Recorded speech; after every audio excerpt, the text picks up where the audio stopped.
I didn't want to die. I don't want to die. You know? I'm scared.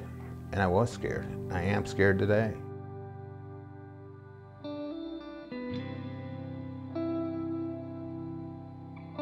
I was in a bad place. A life of drugs and alcohol and doing things that, violent things. And I pretty much didn't like the guy looking back in the mirror at me. And I went to church one day, realized that Christ died for me on the cross. And it broke me. That my sins could be forgiven. Broke me. That I could have a better life. Broke me. And I left that church a different man. Committed my life to Christ.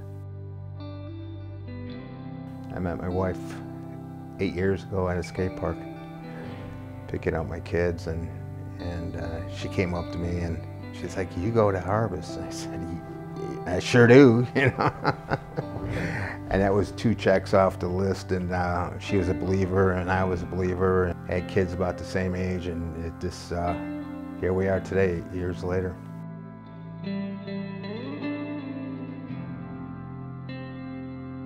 My life is so chaotic. I just wanted peace in my life. But I just wanted peace. I think I was searching for it for so long, and I finally found it.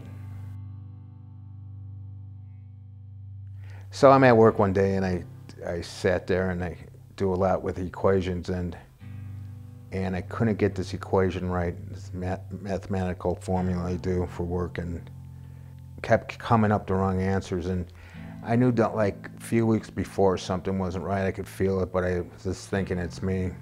I wasn't remembering stuff. I would forget things. I was overtired all the time. I was not thinking correctly as far as like not seeing stuff that I thought I saw. Or I broke down in my office and I told my wife, I said, "We gotta go to the doctors." And they discovered I had prostate cancer.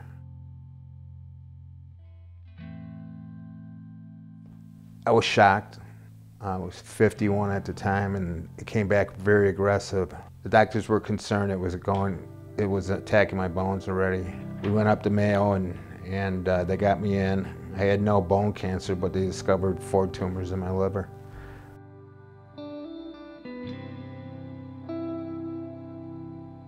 You know, it's a 5-hour drive to Mayo from here. When we found out, it was a long drive. My wife was quite upset, and I was upset, and I was more shocked. We went through chemo, we went through treatments for about 6 months, and they gave me 2 years.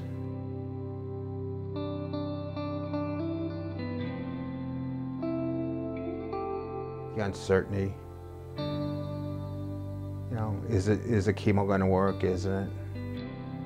I thought I had so much more to do, and that my journey had just begun. Not seeing my kids, not seeing my grandchildren.